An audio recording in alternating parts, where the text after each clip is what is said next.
pada akhirnya sama saja gitu ya untuk menggagalkan Anies Baswedan gitu ya. Dan kemudian nantinya Anies jadi nggak punya pilihan juga gitu ya. Dia mau sama siapa coba? Mau sama AHY, AHY sudah benci gitu ya, Demokrat sudah bilang pengkhianat. Mau ke Prabowo Subianto, ya Anies juga berkhianat sama Prabowo. Mau ke Pak Ganjar, ke Pak Jokowi, katanya antitesa Jokowi gitu. Jadi ya dia jadi nggak punya tempat gitu. Jadi nggak punya orang atau partai yang bisa mendukung kecuali PKS. Sementara PKS sendiri kalau sendirian ya nggak bisa gitu ya.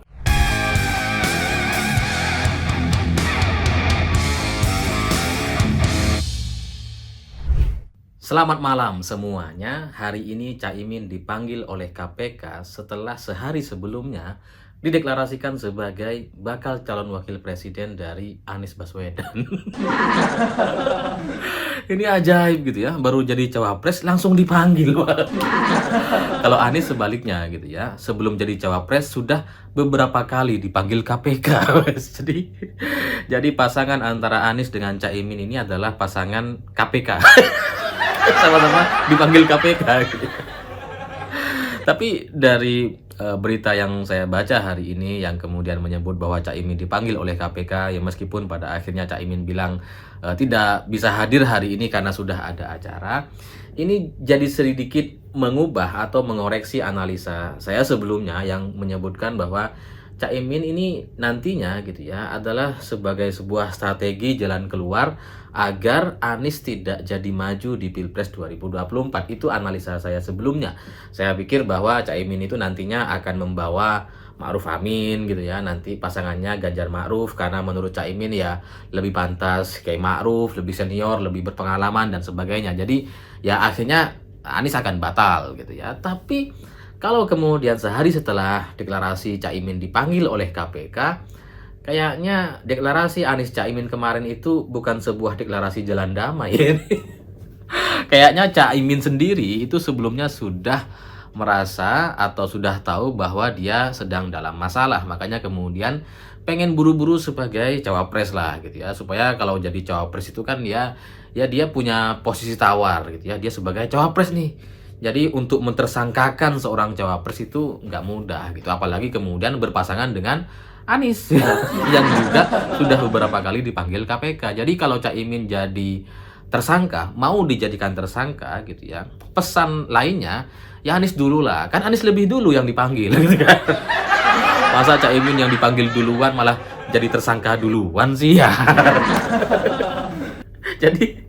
Jadi mungkin memang deklarasi kemarin itu deklarasi yang kepepet gitu ya, karena Caimin sudah tahu diburu-buru KPK sehingga dengan jadi cawapres bersama dengan Surya Paloh dia jadi sedikit punya posisi tawar sebagai bakal calon wakil presiden, sehingga KPK harus benar-benar bersiap dan tidak boleh meremehkan terkait apapun prosedur yang akan dijalankan setelah ini gitu. Jadi ya Caimin, tapi pada akhirnya saya melihat tetap sama saja gitu ya.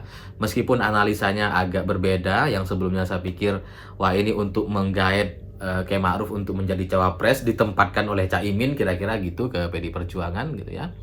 Tapi kalau situasinya kayak gini, kayaknya Caimin ini punya jalur atau cara yang berbeda gitu ya. Bukan kayak Ma'ruf yang ingin ditaruh di kursi cawapres Pak Ganjar gitu. Tapi ya memang sebatas untuk menggagalkan Anies saja. Ya karena kebayang nggak misalkan gitu ya Caimin dipanggil oleh KPK. Ini kan pasti akan berlanjut agak lama gitu kan. Nah terus kalau dalam posisi yang seperti itu gitu ya, artinya kan Caimin nantinya bisa saja gitu ya setelah bulan Oktober atau November atau bulan depan, nantinya Caimin akan bilang saya akan fokus kepada kasus saya dulu sehingga saya tidak bisa jadi cawapres. Jadi mundur gitu. Dan Nasdem jadinya ya mundur juga gitu. Dan nanti bisa bergabung dengan partai lain gitu. Sehingga selamatlah dana 2 triliun yang disiapkan atau dikhususkan untuk pemenangan Pilpres dan pemilu gitu. Sehingga kalau Nasdem bergabung dengan partai lain ya ya minimal pengeluarannya tidak sebesar itulah gitu ya. Ya karena udah tahu Anies kalah, ngapain masih mau keluar uang gitu. Mending ya udah gabung sama partai lain yang mungkin bisa bisa menang dan kemudian pengeluarannya juga nggak terlalu besar. Jadi ya pada akhirnya sama saja gitu ya untuk menggagalkan Anies Baswedan gitu ya. Dan kemudian nantinya Anies jadi nggak punya pilihan juga gitu ya. Dia mau sama siapa coba?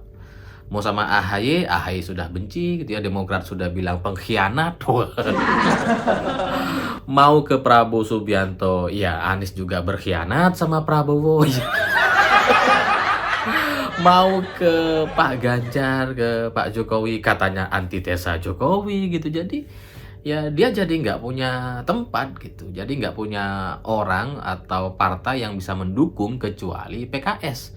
Sementara PKS sendiri kalau sendirian ya nggak bisa gitu ya. Kalau kemudian PKS mau tetap ngusung Anies, ya nggak bisa sendiri. Dan logistiknya juga nggak ada. Lebih cair Prabowo Subianto, ya sudah ke Prabowo saja.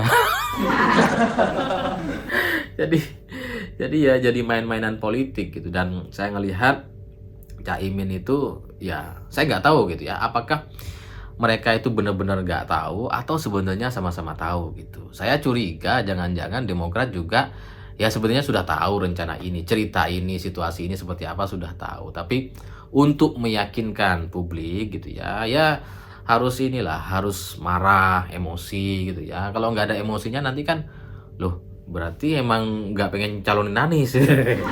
Tapi kalau ada emosinya, pengkhianat dan sebagainya gitu kan, ya jadinya orang-orang percaya bahwa ini memang pengkhianatan dan itu kemudian membuat Anies jadi semakin nggak punya tempat.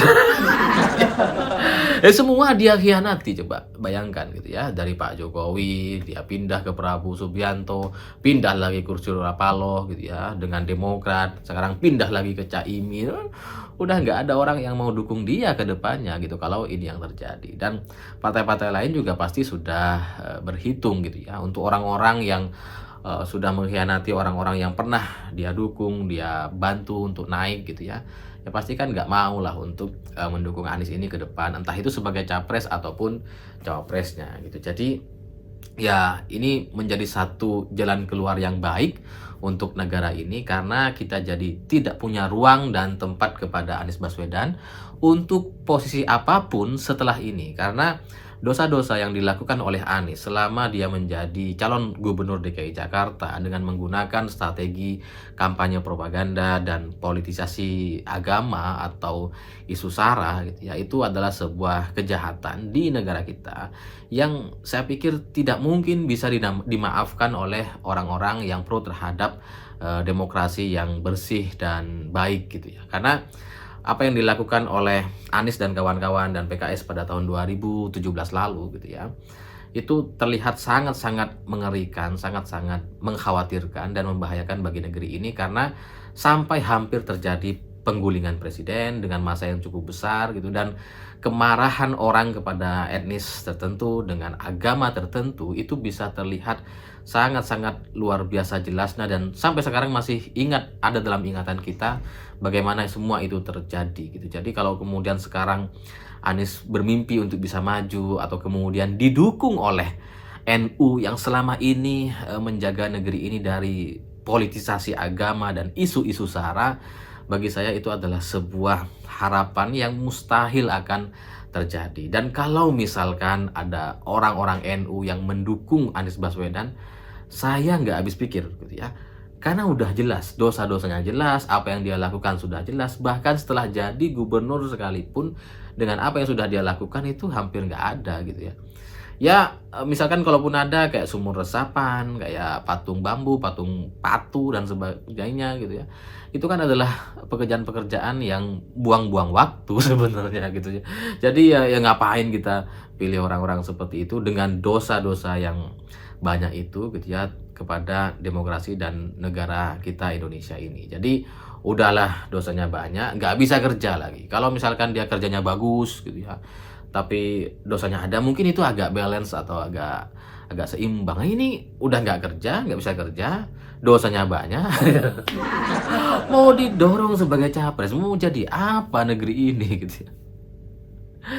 Jadi ya buat Caimin, saya nggak tahu bagaimana cerita ini akan berakhir gitu ya, tapi saya harapkan ya tidak terlalu buruk lah gitu ya. Ya semoga Caimin bisa menyelesaikan permasalahan ini gitu ya. Bagaimanapun setidak suka apapun saya dan banyak orang kepada Caimin, tapi sebenarnya kita lebih tidak suka kepada Anies Baswedan gitu. Kalau Caimin ini punya masalah, punya sejarah dengan almarhum Gus Dur, iya gitu ya, tapi minimal tidak sampai kemudian seperti Anies yang memainkan politisasi agama dan isu-isu sara yang membahayakan negara kita gitu. Jadi buat Caimin, semoga ada jalan keluar, semoga sudah dipikirkan gitu ya jalan keluarnya, atau sudah ada bahkan mungkin sekarang ini, sehingga ke depan gitu ya saya nggak tahu akan seperti apa, tapi ya semoga semuanya baik-baik saja. Yang penting kan tujuan kita sama, agar Anies gak maju. Ya mau maju dari mana Anies gitu ya. Semua udah dia khianati gitu, mau maju dari mana.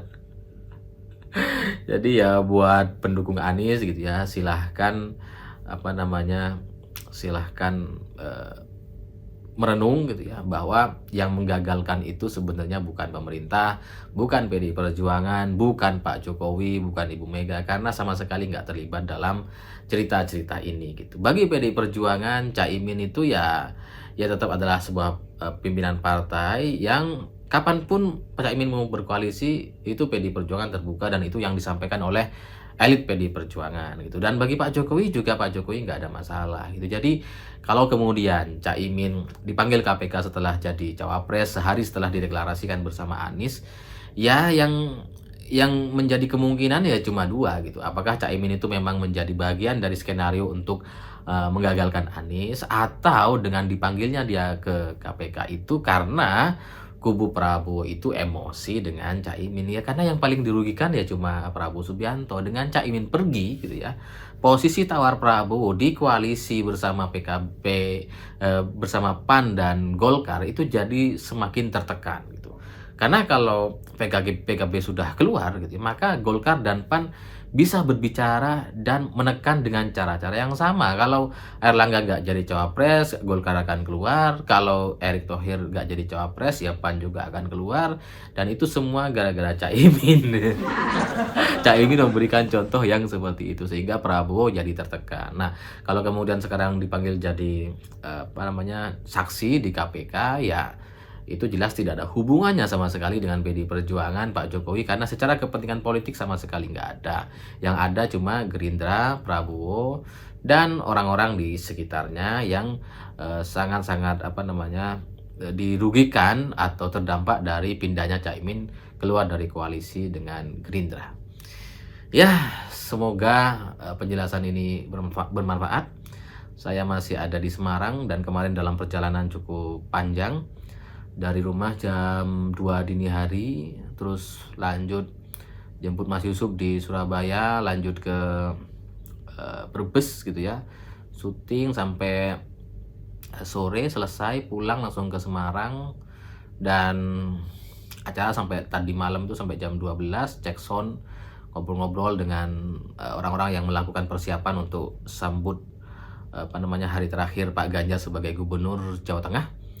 Ya itu cukup melelahkan dan nggak sempat bikin konten. Ya semoga ke depan ada waktu-waktu untuk cari waktu luang supaya bisa tetap bercerita dengan teman-teman terkait politik dan situasi terkini di negara kita. Saya pikir itu. Terima kasih sudah menonton.